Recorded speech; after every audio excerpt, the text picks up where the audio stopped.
is playing a very dirty geopolitical game.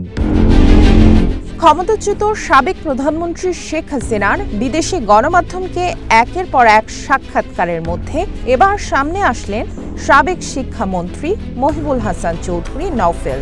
রাশিয়ার রাষ্ট্রীয় গণমাধ্যম রাশিয়া টুডে বা আরটিকে সাক্ষাৎকার দিয়েছেন পতিত আওয়ামী লীগ সরকারের এই মন্ত্রী।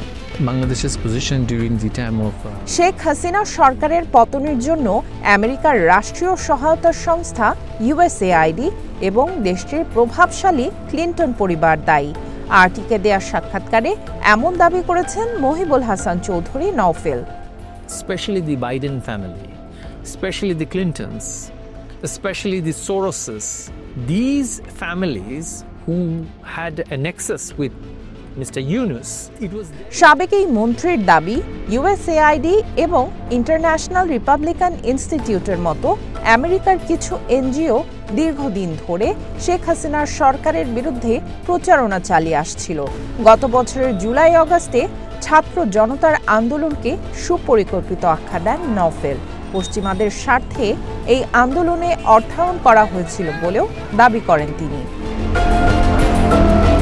নওফেল প্রশ্ন তোলেন ইউএসএআইডির লাখ লাখ ডলার হঠাৎ কোথায় উধাও হয়ে গেছে।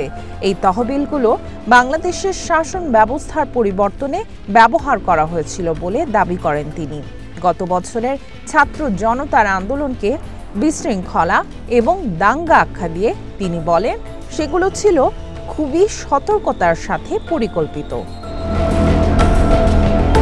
ক্লিন্টন পরিবার এবং প্রফেসর মোহাম্মদ ইউনুসের মধ্যে দীর্ঘদিনের সংযোগ রয়েছে উল্লেখ করে নওফেল দাবি করেন তারা দীর্ঘদিন ধরে বাংলাদেশের শাসন ব্যবস্থা পরিবর্তনের চেষ্টা করে আসছে। শেখ হাসিনার সরকার পতনে দীর্ঘদিন ধরেই কাজ চলছিল বলে মনে করেন তিনি। গোপনে বিভিন্ন এনজিওকে তহবিল দেয়া হচ্ছিল। বাংলাদেশের সরকার পরিবর্তনের জন্য তারা ছিলেন বদ্ধপরিকর। আমেরিকা এবং ক্লিন্টন পরিবারের বিরুদ্ধে আওয়ামী লীগের নেতাদের এসব অভিযোগ অবশ্য নতুন নয়।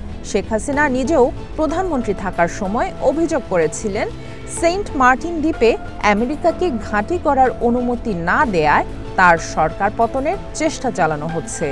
ডক্টর মোহাম্মদ ইউনুস দেশকে আমেরিকার কাছে বিক্রি করে দিয়েছেন বলেও দাবি করেছিলেন ক্ষমতাচ্যুত প্রধানমন্ত্রী।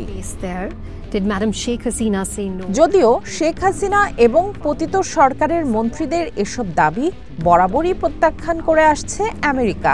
এসব দাবিকে হাস্যকর আখ্যাও দিয়েছে ওয়াশিংটন। সামিয়া জান্নাহ, ওয়ান ইন্টারন্যাশনাল ডেস্ক।